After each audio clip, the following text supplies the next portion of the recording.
العبد الذي كسب الذنوب.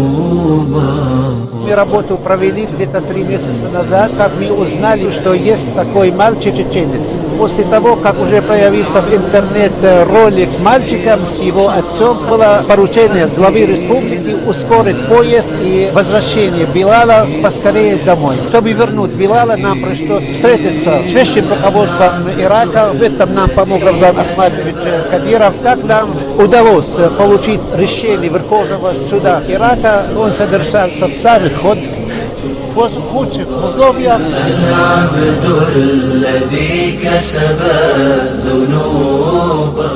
فسمك كثير الأسوأ الأماني أن يتوب.